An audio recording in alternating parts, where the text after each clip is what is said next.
We meet in an hour of change and challenge, in a decade of hope and fear, in an age of both knowledge and ignorance. If this capsule history of our progress teaches us anything, it is that man in his quest for knowledge and progress is determined and cannot be deterred.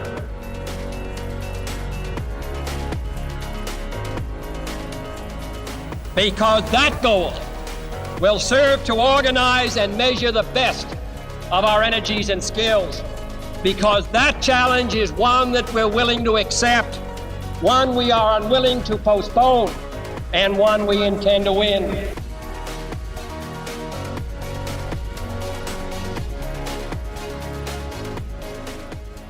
So we are here today with Aaron Ratner, who's the president at Cross River Infrastructure Partners. Aaron, welcome to the Energy Impact. Thanks for having me. Yeah, no, I was super excited to talk to you after I heard you on Jason Jacobs' My Climate Journey podcast. You guys covered a lot there, and I encourage anyone to go and listen to that one as a prep. But I'd love to, just get started and kind of hear about your story from the beginning. Where are you from? Sure. So I'm from outside of Boston, Massachusetts. Grew up there and lived there my whole life until I went to college. Went to university, finished university in Japan, and then came back to the States for a little bit and lived in Silicon Valley during the first internet bubble, long time ago. And shortly after that, moved out to Hong Kong in the year 2000 to go and work for an entrepreneur out there, setting up businesses in China and around Asia. Can we just take a step and just talk about some of the cultural differences? I mean, I imagine, I spent a decade in Silicon Valley, and I know that as to be the, full of free ideas, say whatever you want, move fast and break things culture. And then, you just mentioned then two Asian cultures, which I don't know personally, but from what I've heard are much more reserved and cautious about everything that they do. Was this a big culture shock, and how did you handle that? Yeah, I mean, they're very different places. And actually within Asia, Japan and China and Hong Kong are very different cultures. But, certainly coming from Silicon Valley and, the first .com bubble where everybody's hair was on fire, moving out there was really interesting. I worked for a guy named Simon Murray, who was formerly the CEO of a company called Hutchison Whampoa, which at the time was the largest trading company in Asia. And Simon was a taipan, which is a term for a leader of one of the big trading companies in Asia. He had been a mercenary in the French Foreign Legion in Africa. He was the oldest man in the world to walk unassisted to the South Pole. So a real Renaissance man. And he had assembled a multi-strategy investment firm with an advisory board and investor group that was just second to none. So he had access to a lot of people, and he was a very proper British guy. We wore very nice suits 5 days a week, even when it was 99% humidity. And, certainly the British part of Hong Kong was very reserved and very proper. But the Asian cultures are also, in their own sense, have a very interesting sense of time. They just feel like they've been around for a lot longer because they have. And so when you're in China, you're in Hong Kong, you're in Japan, things might feel like they're moving a little slower because people just have a different sense of where their horizon is. Wow, I've heard that before, that, often is the colloquialism like, the Chinese are patient, they've been around forever. Look, they wait, even with Hong Kong, they were able to sign a 100-year agreement and say, we'll be back, we'll be back to get you.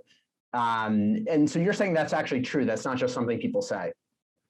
It is, yeah. And they have a different actual sense of space. There's a really interesting book called The Geography of Thought. And one of the experiments the author does is he shows a group of children a fish tank, and he asks the Western kids, what do you see in the fish tank? And the Western kids point out the biggest fish, and then the next biggest fish, and the fastest fish, and the most fish with the most stripes. And then he asks a bunch of Asian children the same question. A lot of them start talking about the environment and how many fish there are, and how many plants there are, and how big the tank is. So it's a really totally different sense of environment and surroundings. And that may actually be one of the reasons why, if you look at China's growth in clean energy and clean tech right now, it's pretty incredible, right? Everybody thinks of them as a very dirty, polluting country, and they have some pollution issues, but they're also making long-term bets towards renewables that few other countries are. Afforestation too. I saw this YouTube video the other night, like it astounded me what they're doing to combat desertification in their northern regions? Yeah, the Gobi Desert is moving east very rapidly, and so they've got to be planting trees and working on that, or they're going to lose a lot of land. And but what about you? Did you pick up any of this? Did you try to incorporate it into your philosophy on life as you spend time in this culture? Yeah, well, I was raised somewhat Buddhist, and my father sort of instilled that upon me as a young child, and practiced martial arts a lot of the kids. So yeah, there was a bit of that, but I certainly got spun up in Silicon Valley, and I was an entrepreneur in college, and being in Hong Kong 20 years ago was really wild. That was when China took off, and we were setting up businesses in China and Japan, and going to those cities today is a real adventure. Going to mainland China 20 years ago was incredible. Every single business trip was just fascinating. So I think yeah, it certainly did give me a sense of scale and a sense of what you can accomplish if you have the kind of resources available out there.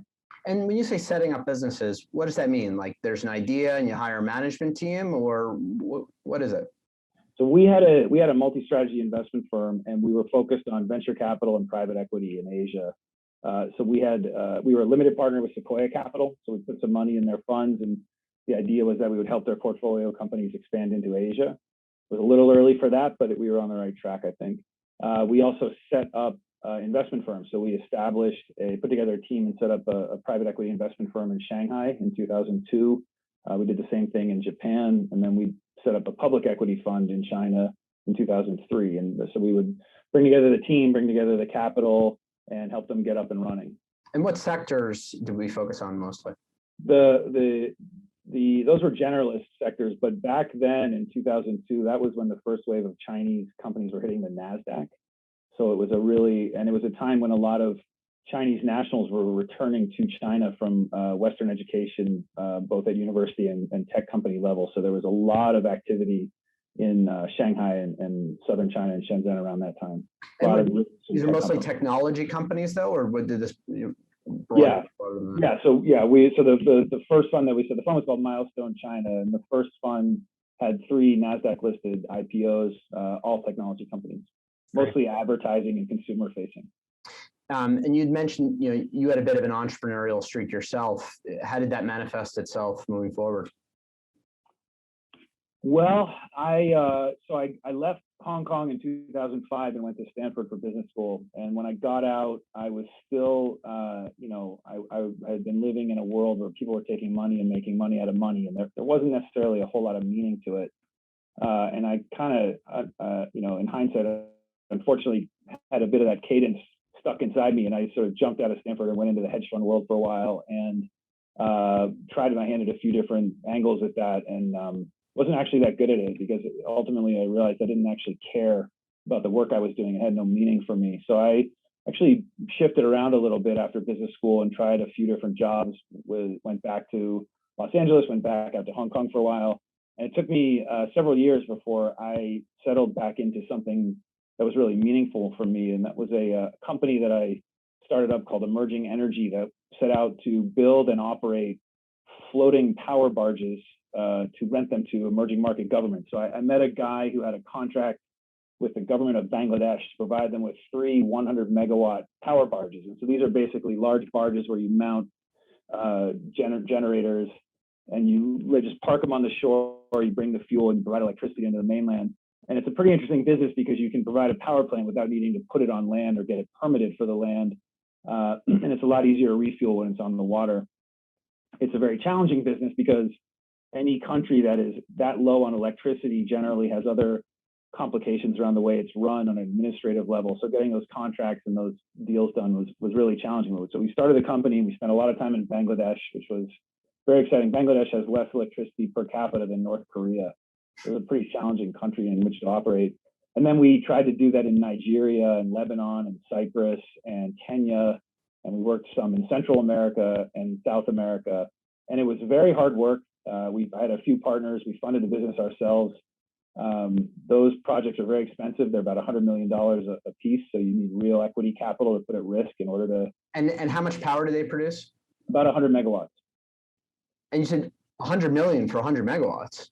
Yeah, you're buying used generators and That's filling pretty up. good. Yeah, I mean, it was not clean power. I mean, these are places where it's more imperative to have food refrigerated during the day and lights on at night to keep crime down, and to provide electricity for television, which is actually the number one birth control device in the emerging market, than it is to have solar power. And actually, in a lot of the equatorial countries, solar can be challenging because you have smog around cities and the air can be a bit hazy.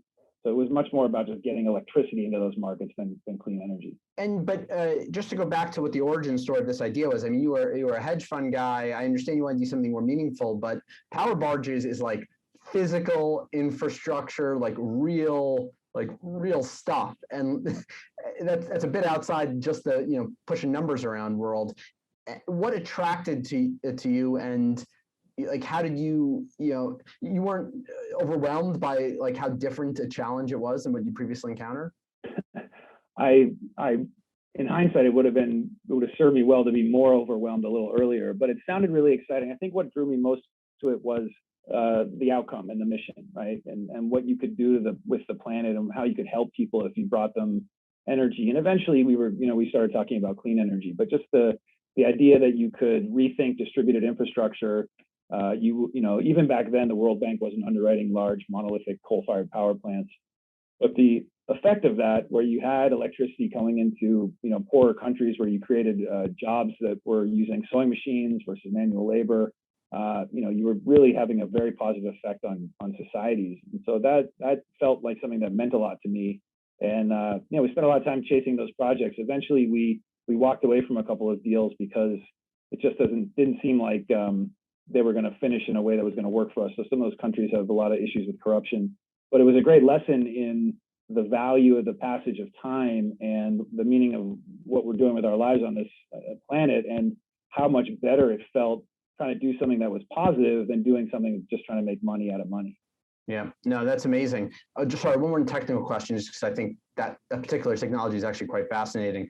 Was the grid infrastructure already in place to connect the barge to, or did you have to develop that half of it as well? Most of those barges get parked in sort of harbor side industrial parks, where there are large industrial buildings where they have things like sewing machines or basic manufacturing, where the current existing grid isn't able to power it consistently. And so you're plugging it's almost like off the grid, where you're plugging directly into a manufacturing park. And in places like Bangladesh, back then they had such a small amount of electricity capacity production capability, that they would, when the monsoons came and washed a lot of salt water north into the rice fields in the southern part of the country, they would have to shut down all of their manufacturing capacity just to power the water pumps to keep the saline from burning their food supply. Wow. And then on that the question of weather, what happened in adverse weather conditions in the harbor? Did you have to batten down the hatches whenever there was a big storm coming through? Yeah, but no more than you would a normal large boat. But did it require turning off the power or no? No. Okay. Interesting. All right, great. So, I mean, listen, that is a great way to get yourself into the energy game, to deal with all those challenges. I bet anything that came after that seemed relatively simple. Yeah, it should have. Yeah. So what was next? So we ended up winding that down, and figured we'd go back when we had a bit more risk capital at our fingertips, and I still might do that one day. I met a woman named Ashley Allen, who was very early in the impact investment business. She had run a consulting firm called Endeavor out of Washington, D.C. that was in the 90s a sort of impact advisory consultant to politicians, wealthy families, movie stars. And she was trying to figure out a way to commercialize that more than just make it advisory. And so we started an impact investment merchant bank called I2 Capital Group. And the idea was that we would focus on a few sectors: environment, education, and energy. And we would go out and find companies that were in the impact space, but that needed a financial advisory work. They were raising real capital, that needed to structure themselves and go and do that work for them, and eventually potentially become a principal investment firm or see where it went. And we got involved. Our first project was a project called the Sweetwater River Conservancy, which was a land conservation project up in Alcova, Wyoming, in the central part of Wyoming. It was an entrepreneur from Florida who had decided he was going to build the largest wind farm in America in eastern Wyoming, which is one of the windiest parts of Wyoming. So he had this big 2.3 gigawatt wind farm all designed up. GE was going to provide the financing for the turbines. He wanted to run a direct current line down to Utah to the salt caves and then basically use that for compressed air to power up Southern California electricity. And he had it all kind of mapped out and then realized that the sage grouse were up there. Sage grouse is a bird that's protected by the government, and that installing that wind farm was going to disrupt the sage grouse habitat. And so he needed a way to create alternative conservation land and offsets for that. And so he came across mitigation banking, which is a structure wherein private capital is harnessed to turn land into permanent conservation land or restore land in the case of rivers or whatnot that have been destroyed by cattle farming, for example, and then which creates credits which energy companies or infrastructure companies buy to offset their development. So in Wyoming, we went out and raised about $130 million. We created something called a habitat restoration note. It was just a very low interest piece of debt that sat on top of the equity to get the project finished.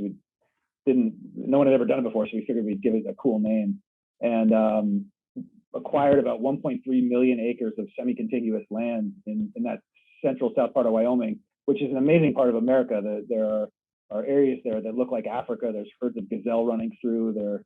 It's a really incredible part of our country. And so we got to spend a bunch of time up there, which was amazing, riding horses around and just looking at the land. And it really just gave me a profound appreciation for nature, for our country, and for the size of the U.S. You think about how big this country is and just how much land there is that's pristine still. But it was very slow going. And those projects, when you're taking private land and you're turning into federal land, there's a lot of people have to sign off on that. And it was just a very slow going process. So after a while, I grew a little impatient, and I wanted to get back to the investment side of things. So I was in San Francisco at the time, and I was at a conference on climate bonds given by a guy named Sean Kidney, who was one of the first people in the sort of green bond, climate bond space. And I bumped into one of the founders of Generate Capital and started talking to him. And several weeks later, I was the first developer in residence at Generate. And developer in residence, is that kind of like entrepreneur in residence? It is, yeah. So there, at the time, there were 6 of us. There were the 3 founders and 3 others. We were in the office of the founding chairman, and the business was just getting off, hadn't even had its first financial close. But we were working on projects, and there was the sort of solar projects, the storage projects, and there was everything else that was coming inbound and just, coming in because of the founders and the track record they had. And so I was sort of focusing on the special projects out there. So we ended up doing, I spent my time in anaerobic digestion. We acquired and turned around a few anaerobic digesters, one on a dairy in New York and one on a sort of mixed digester up in Michigan. And then we did a deal converting agriculture waste to a particular form of carbon, sort of a value upcycling project. And then we thought a lot about setting up a sort of special situations vehicle or doing something that would complement the sort of the path that Generate was on. And to their credit, those guys stayed the course, and they did a great job, and they've built an amazing company doing what they know how to do really well. And so I left after a few years and became a partner at Ultra Capital, which was another sustainable infrastructure fund. I joined. I headed up origination, so I was sort of responsible for thinking about the sectors we were exposed to and the kind of deals we were doing. And what does origination mean in this context? You have to find deals, or are you even pre that where you're just defining the categories that you want to play in? It's a bit of both. When you have capital, you have everybody should have some form of inbound, but it was also about the sectors we ought to be in and how to approach them, and then where within each sector were the deals and projects that we could achieve and succeed on, given the parameters of the capital we had and the kind of risk we were willing to take. And so, what were those parameters? Because that is what I actually find interesting about this sector. Now that I've gotten a chance to talk to a ton of people in project finance, is you have to have a lot of conversations, but you have to have a conversation to figure out exactly like the risk appetite and the IRR targets. It's not something that people just post on their websites. Like some venture capital firms, to their credit, I like when they're like, we're an early stage company. We write $1 to $2 million checks. You have to be pre-revenue or you have to be post-revenue. Like, this is a sector we're going to play in. Like, don't bother us if you don't fit in these parameters. But I don't see that at all for like infrastructure investment vehicles. So I'd be curious to hear you reflect upon that. Yeah, I think that's that was one of our challenges. I think that's easy to do if you're in the solar space or the storage space, and it's easy to do if you're managing billions of dollars, because you could just tell everybody you don't do anything that's less than a $500 million equity check. But in that small distributed infrastructure, 5-6 years ago, when it was just getting off the ground, it was challenging, and we were underfunded, and we had some other challenges that led us to do a few deals that were probably a little bit more bespoke than we may have wanted at the time. We did a landfill gas deal.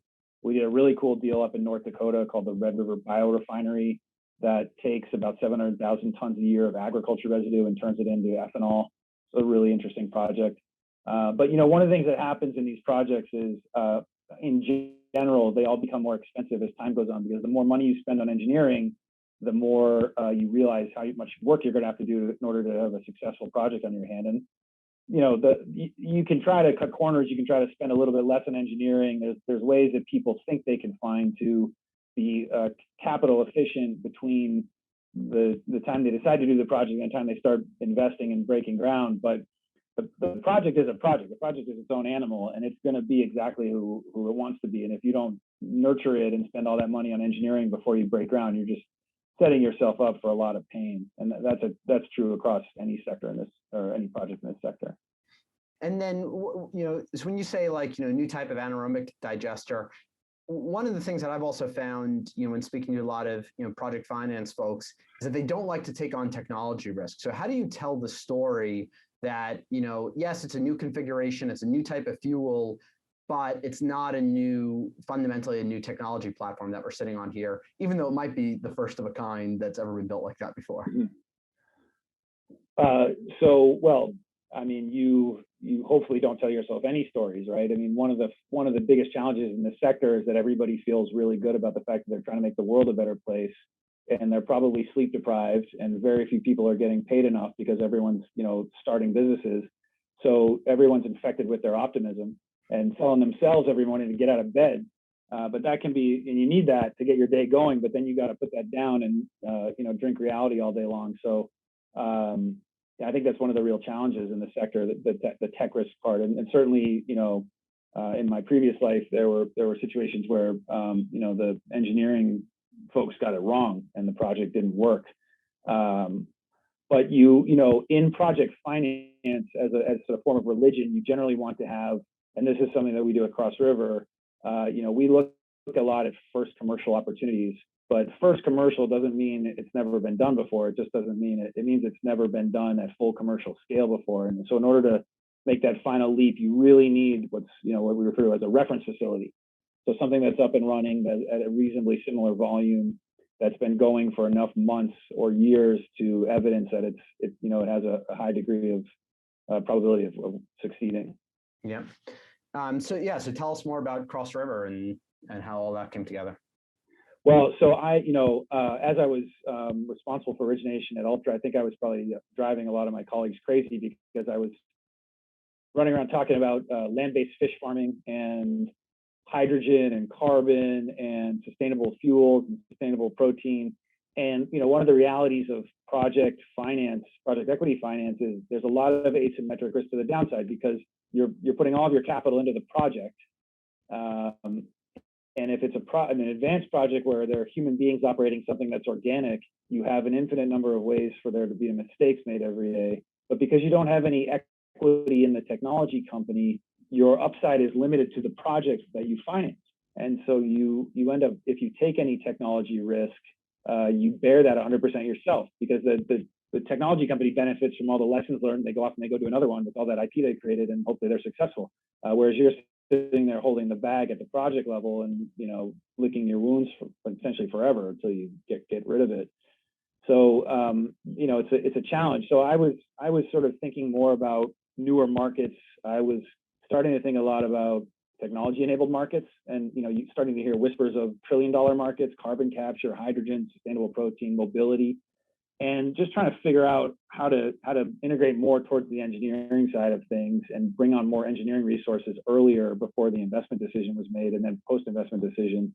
And I had written a few term sheets to my now partners at Cross River for a couple of projects. One was a wastewater lagoon portfolio with Tyson Foods, and the other was a really cool carbon capture to algae project. It's a company that takes CO2 coming out of flue stacks, turns it into algae for either high-end nutraceuticals or sustainable protein for animal feed. And I was really excited about that. Those are big programs, and they take a little longer, but they're big markets. And so when as things sort of evolved, it ended up being appropriate for me to go and go more onto the development side.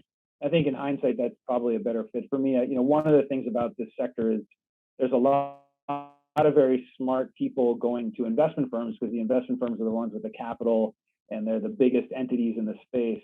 But not everybody is suited to be an investor. There's a lot of people who are much better at being developers, and the ecosystem needs everybody, and it needs people to do what they're best at. And so I went over to the development side, and Cross River Infrastructure Partners is really it's a development platform. And so what we do is we partner with either development teams or technology companies, and we sit in between those technology companies, those development teams, capital partners. We have a lot of great relationships. We don't have a fund, but we have a series of investment funds that have written us term sheets and have indicated they want to be investing in our projects. And then corporate hosts. So whether it's Tyson Foods or big industrial companies, we have a small portfolio of corporations that are interested in being pilots for all these things that we're working on. And what we do is we help these technology companies to structure their offering as a service in order to accelerate their sales and development into the market. So an example is our partners over at a hydrogen company called Biotech in New Mexico. So we partnered up with them over a year ago.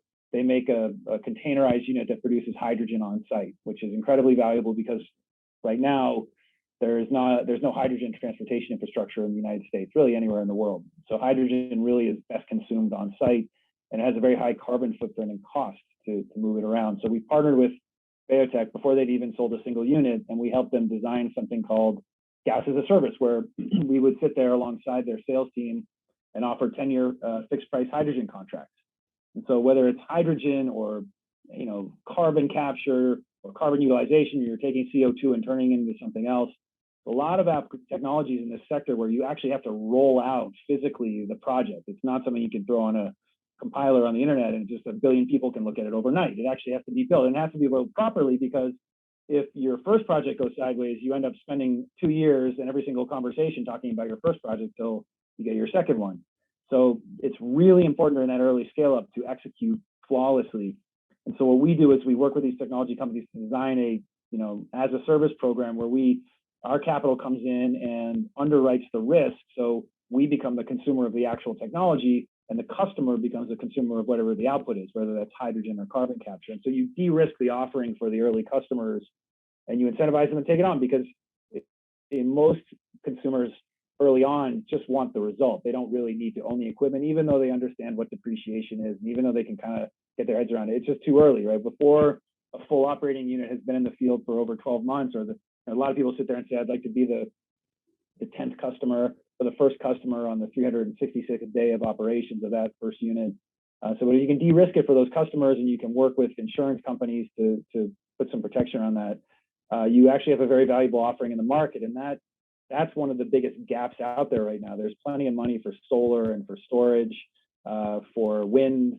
There's other technologies that are being de-risked. Anaerobic digestion is being de-risked pretty rapidly because of the boom in RNG, which is great. But for other more nascent technologies, carbon capture, hydrogen production, hydrogen utilization, synthetic fuels, mobility, in order to really achieve the decarbonization objectives that our species ought to have, but certainly people in this sector have right now, you've got to offer it in a sort of as a service model to make it easier to consume and get more units in the field, or we're just not going to get there quickly enough. And so, I mean, this sounds to me just like a PPA in the electricity world, where I guess you would be the independent power producer in this analogy, and you've just taken this model that works for power and translated it to other sustainable resources. Exactly. So we have a carbon capture company that we refer to as a independent carbon producer. Yeah. And then so you're playing a little bit of the role as like an IPP. You're playing a little bit of the role as a are you also essentially an equity holder in the technology vendor itself, or is that like part of the arrangement? It depends. At the moment, we have not done that to date. But what we've realized is that a lot of the technology companies we're working with are growing really rapidly, and so part of the shift in our model is we are working on various formats of investing in some equity exposure of the technology partner that we have as we help them get stood up. Yeah, right. So I mean, it seems like you guys are doing all the hard work and taking all the risk. Like you've essentially done something that is extremely difficult and out of the wheelhouse of a technology company. So it'd be nice to see you guys, compensated for the ride up. I wouldn't say we're taking all the risk because some of them might be listening to this podcast, but and look, I mean, technology companies need to do what technology companies do best, which is develop their technology. They're all in an arms race. Everybody's trying to do it. If you look at the big sectors right now, hydrogen, carbon, sustainable protein, sustainable agriculture. I mean, there's an incredible amount of investment in hardware and trying to make it cheaper and more deployable. So that's very difficult. And I didn't mean you were taking the technology risk. I meant more of you're taking the problem is that an off-taker of whatever your resource is needs to feel comfortable, especially if it's a new technology. And you've created a vehicle that allows them to feel comfortable. And to me, that's probably one of the bigger risks of the business side of bringing a new technology to market. Yeah, it has value, and I mean, that's one of the reasons why we started this business. So that's part of the Kool-Aid that we drink every day. Yeah, that's awesome. And you've mentioned a few of the technologies that you've got involved in, which are like very futuristic, maybe not so futuristic, like out of their own possibility, but are like up and coming frontier technologies that are definitely key to achieving our climate goals. Are there any others that you didn't mention, or any that like are not quite ready for you yet, but you're like keeping your eye out on, just in case a research lab scale prototype becomes reality? Well, we're spending a lot of capital and time developing sustainable protein projects. So whether that's carbon capture to algae or particular forms of ag residue or food processing residue upcycling into sustainable protein, or even purpose-grown crops where you can extract an extremely high quantity of protein out of them. We think that's just an enormous market coming right now. The planet is going to have somewhere between 1 to 2 billion more middle-class citizens in the next 20 to 30 years. And those folks are generally going to want to eat more protein. And it's not coming from, animals. There isn't enough space on the planet to feed the animals that those people would want to eat. So we're going to need to find other sources of it. And certainly what's happening in the plant-based meat product space is fascinating, and there's a huge demand for inputs in that sector. So we're spending a lot of time there, and we're spending a lot of time on carbon utilization and carbon transformation. So small on-site modular technologies where you can capture carbon cost effectively and then either use it as carbon. So an example would be at a food production facility where you're capturing CO2 out of their flue stack, taking that CO2 and then running it back into their facility for some industrial purpose, or carbon transformation where you're taking the CO2 and you're transforming it, either breaking apart that molecule or adding something else to it to turn it into some industrial product, where again you can on site be capturing CO2 out of an emission stack and converting it into a valuable product that's part of the supply chain that particular manufacturing facility would otherwise have to be purchased from somewhere else. And what technologies are available for that conversion? Is there like a form of electrolysis for a CO2 molecule that you can just kind of pump in some electricity and you get out some O2 and some C? There are a few companies doing that right now, where they're basically creating CO for ethylene production, and then the oxygen, various things you can do with it. That's one path. There are other companies that are taking CO2 and adding calcium or other things to it to make it a valuable industrial input. Yeah, I mean, it seemed to me like when we started up our research group and we just tried to take like a technology agnostic approach to trying to understand, what was really necessary to achieve our emissions goals on a global scale in a short time frame. Like our conclusion was you needed to create a carbon economy where goods and services that had carbon as a key component to them, that you could make them cheaper to produce them in a carbon negative fashion, right? So, and that comes back to this like on-site stuff that you're talking about. If you can find the applications where it is cheaper to pull CO2 out of the sky or out of the water, disassociate it, and then produce the remaining products out of it cheaper than drilling it out of the ground and burning it, then that would solve all of our problems. Like literally, if you just created an economy that looked like that, market forces would take over and solve our CO2 problems. Is that in line with what your guys' thinking has been as well?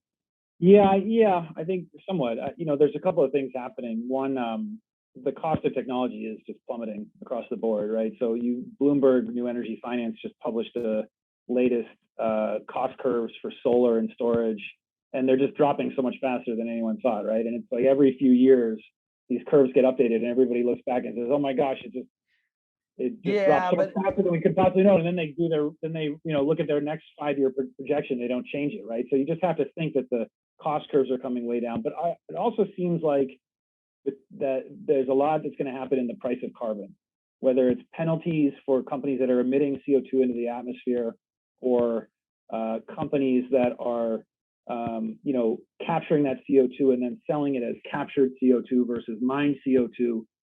They may get more money for it. There's a lot of blue products out there now. So blue hydrogen, right? You're making hydrogen, you capture the CO2, it becomes blue. That's going to fetch a higher price in the market than gray hydrogen. So that it seems like industrial consumers, driven mostly by consumers, are going to start looking for greener and greener products, which is going to change the price of carbon in the supply chain. Yeah, I think that makes sense to trying to get some of these technologies up and running, but like on the global scale, I just don't see, government mandates and carbon taxes, like, because like when it comes to climate, it's not enough to just like reduce half of the carbon that we're using, or even 3/4. We have to eliminate all of our carbon emissions and then go after historical emissions if we actually want the temperatures to stop rising.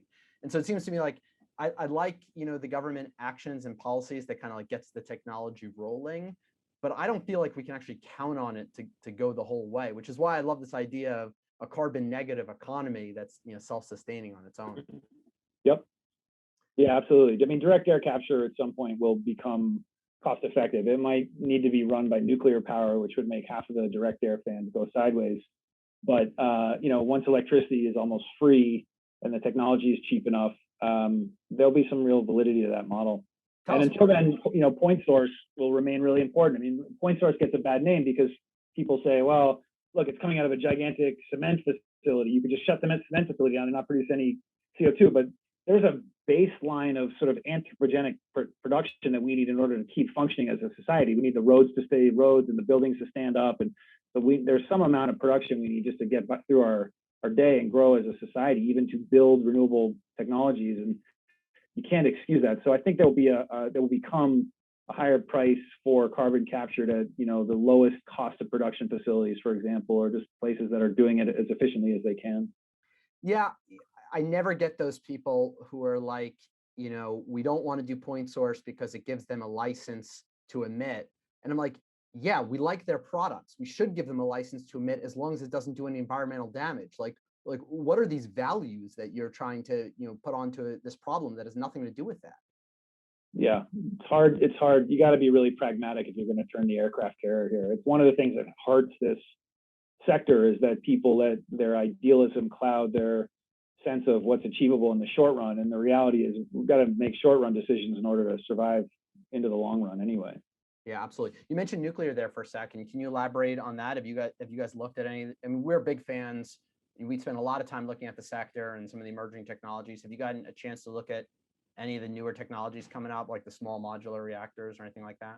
We have. We just started a nuclear development company. So we're putting together that team now slowly, but we've got a first technology partner in that sector that we're working with. And I mean, these are projects that'll break ground somewhere between 5 to 10 years from now. And so can we hear about this? What's the name? What country would it be in? I'll let you know the next time I'm back on your show. We're going to keep that one. We'll keep that on the list, but it's in North America. Okay. And it's just in the business of small, energy efficient nuclear reactors. And, there's amazing technologies out there that can do this with non-weapons grade material. They have technology, the systems now that if there are, any number of malfunctions can really avoid meltdowns that would become toxic to the surrounding environment. There are companies out there that are using nuclear waste as the feedstock, which is really interesting. So you think about a nuclear power plant, you put that thing right next to a large nuclear waste dump as a feedstock source. There's just a lot of innovation happening there. There's probably 50, I think the DOE is tracking over 50 companies in the small nuclear reactor space right now. And that's going to end up being a very prominent sector. No, it's pretty amazing. We've been following it very closely. Our only criticism is that 5 to 10 year schedule. Like, there's just no reason for it. When we built our original fleet here in the US, they deployed first of a kind technology in like under a year, and they licensed it in under 2 years. And like the first 52 plants that we built in this country, nuclear plants, like full scale ones, were all under 3 years worth of development, and 26 of those are still running today. So it's like the only thing that frustrates, I love everything about what the nuclear sector is doing, but the only thing that frustrates me is the timeline of development. Well, I think there's a couple of reasons for that. One is permitting. It's tough to get that stuff permitted right now. The second is capital availability.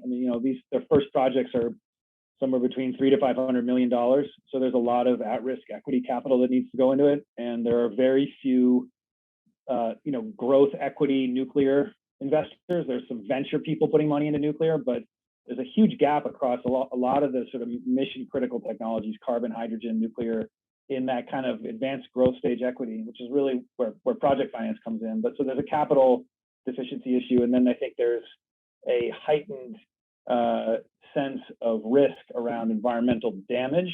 And then also, adverse actors who would somehow access those sites and try to do something bad with them. So there's a lot of things that happened between, when the U.S. built those nuclear facilities and today that require them to have a bit more security than they did back then. And some of these, you picked your words carefully there. I'm going to try to remember them. Like you said, like a sense of risk. If the technologists are able to show that it's not a real risk, but it is really just a sense of risk, is that enough for the banks, the equity financiers, for the insurance companies? Have you found, in your experience, that they're open to technical arguments for that type of stuff, and they're not just kind of like falling, victim to public perception?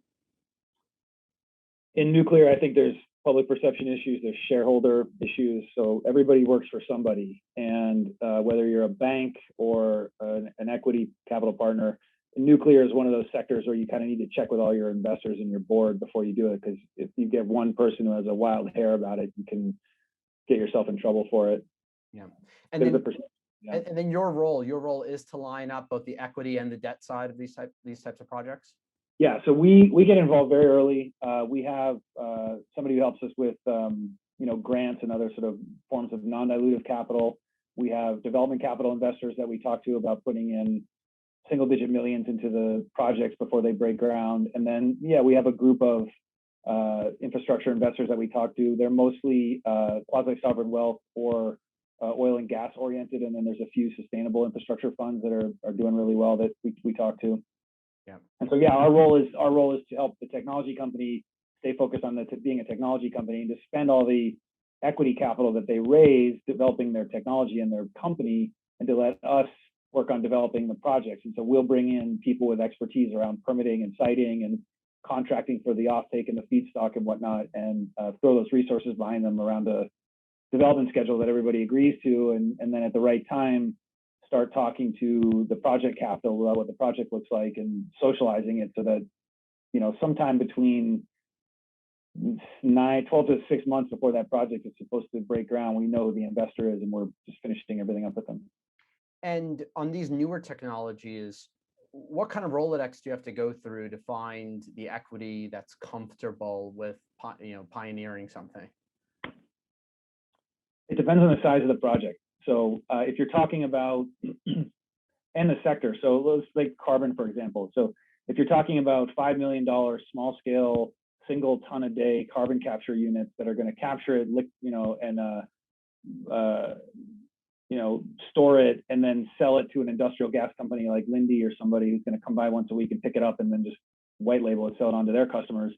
That's a project that can be put up in constructed within 6 to 9 months, and it's a small check, right? So you can iterate on it quickly. The project capital can fund that, and then get the rights to go fund another 10 to 20 of those. So there's a pipeline there where you can amortize any or the bumps in the road that you hit on the first project. That's different from a gigaton scale carbon capture project that's never been done before, where you're in development and you don't even expect to make a final investment decision until, say, the end of 2023, right? 2 or 3 years from now. And in that case, nobody even knows what the price of carbon is going to be 36 months from now. So there's no way to have a final discussion with an investor because nobody knows what you're underwriting. So when you've got longer development cycles, you need to do a lot more talking to the pools of capital. But as is happening in this sector right now across all these sectors, all these verticals, there's a greening of the subproducts, right? So there's blue petroleum coming out of refineries right now if they capture their carbon, right? There's blue hydrogen, turquoise hydrogen, all sorts of color hydrogen. So there's, people are innovating here around creating markets for the offtake, and that's wise, because once you have more products available, that's probably how, it's not like bathroom supplies were marketed by consumer companies in the 70s, right? They just create 3 bars of soap and sell them, and everyone feels like they're making a choice, even though it's the same bar of soap with a different smell. So that's perfect. That kind of product availability is going to help expand the market and bring more people into it. Yeah, I like those lessons learned. Tell me about some lessons learned in terms of the criteria to get a project financed. I know this is a specialty kind of outlining these. Would you mind walking through a few of them? Yeah, sure. So I think the number one criteria to remember is try really hard not to fall in love with your project, because these things take a long time, and you get to know the people working on them, and there's a familiarity bias that comes into play, all sorts of cognitive biases that you develop because the development cycle is so long that make you become much more comfortable with the project as time goes on. And that clouds judgment. And that's actually one of the key differences between a developer and an investor. Is a really good investor can come in and shed those cognitive biases. A really good developer can bear hug them all. And between the two, they can get a project done, because you kind of need both in order for the stars to align. But the criteria for getting a good project done there's sort of 6 of them, right? There's the site. Where's the project going to be, and what are the permits going to be required to get that project done? In certain states in this country, it can take 90 days. In other states, it can take 12 to 18 months to get particular permits, whether it's an air permit or wastewater permit. So picking a location for a project is really important. California is a great example of that. Everybody's enchanted with California. They want to do projects in California because it's sunny and beautiful, and California is perceived to really care about clean energy. But trying to get basic permits in that state is very, very painful. I don't know if you follow Bill Maher, but he had this counter days till solar, and it was over 1,000 days for his backyard solar installation. And this is like a celebrity, can we get this done? Yeah, I mean, we worked on an anaerobic digester in Southern California that had a site picked out, and the last permit application was 1,000 pages long. So what's the deal with that though? I've never understood when it comes to governments that want to incentivize development of a specific type, to kind of fit their social values.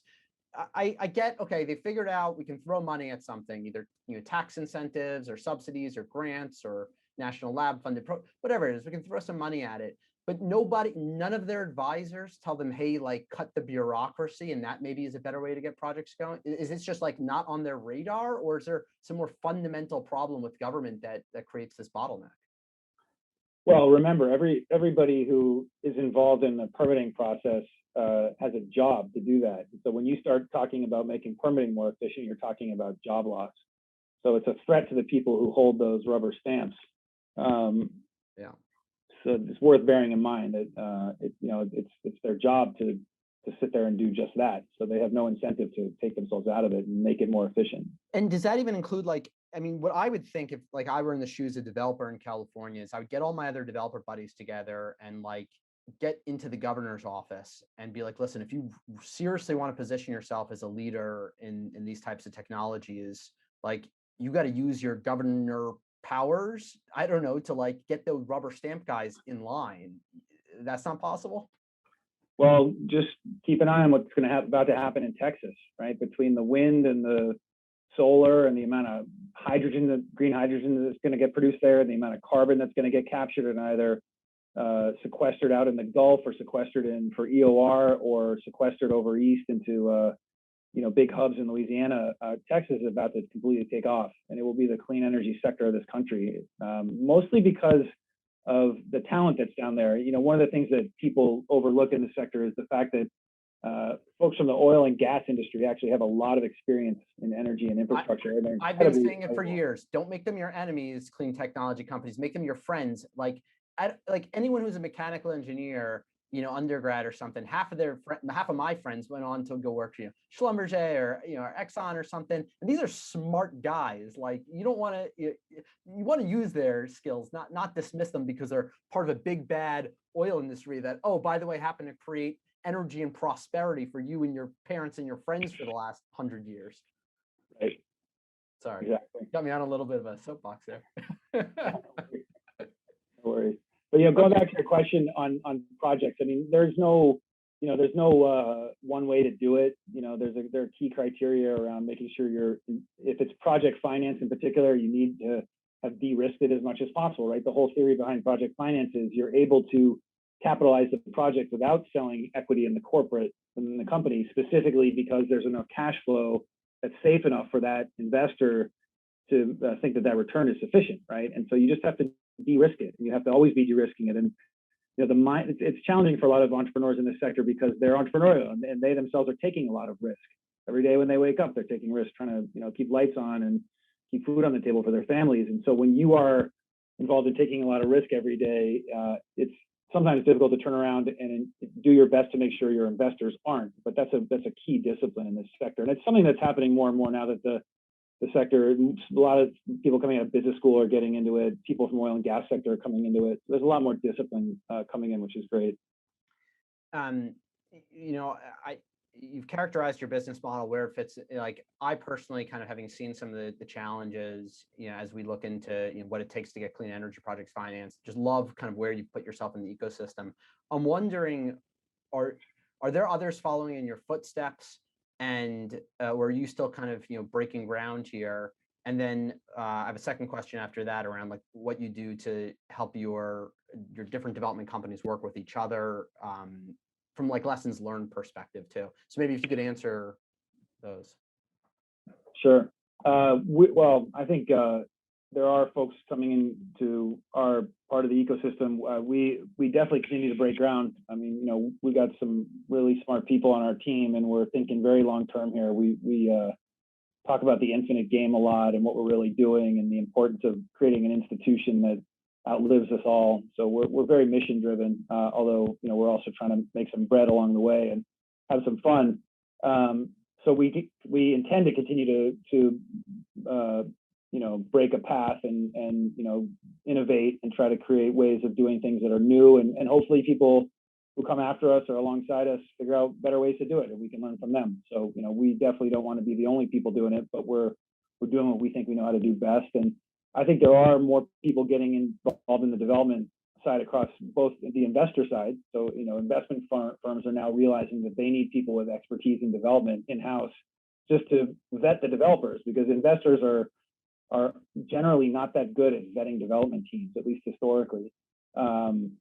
At the same time, technology companies are starting to hire people who are responsible for project delivery. So there are, that garden is getting encroached upon from a variety of fronts.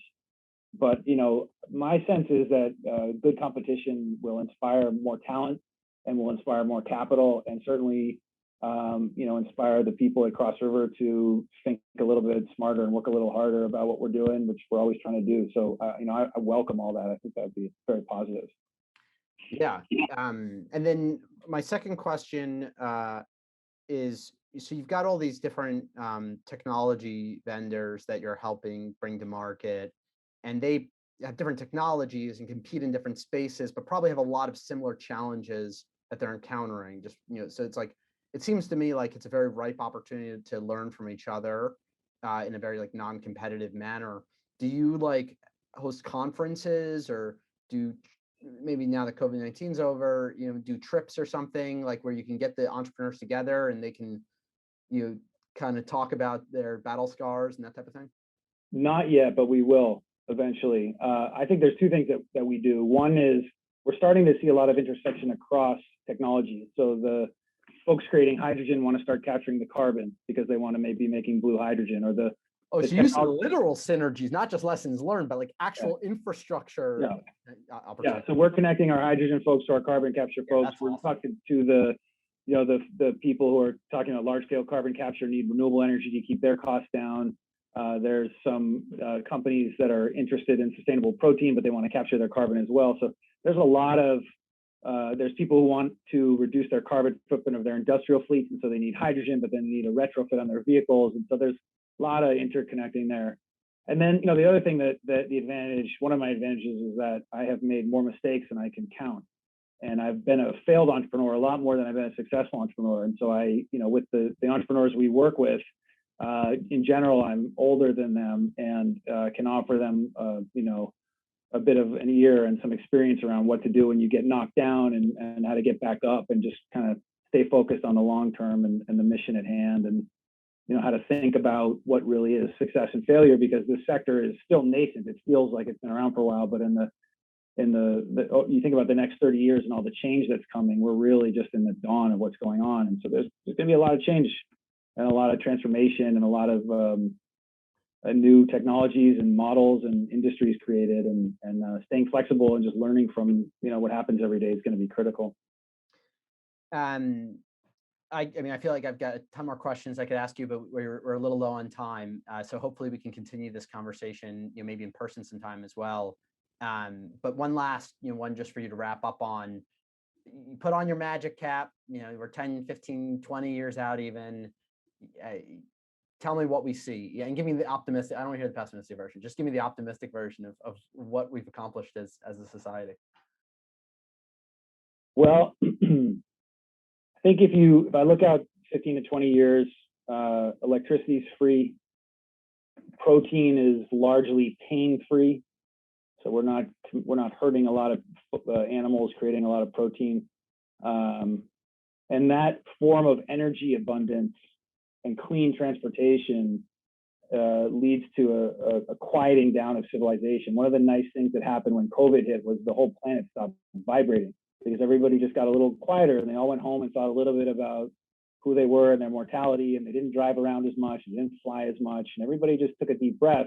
And for the most part, people enjoyed it, other than the fact that we're worrying about dying from a virus. But when I think about what happens to the planet in that form of clean energy, we're just going to stop shaking the earth a little bit. And that vibration, that toxic vibration, everybody feels it under their feet, whether they know it or not.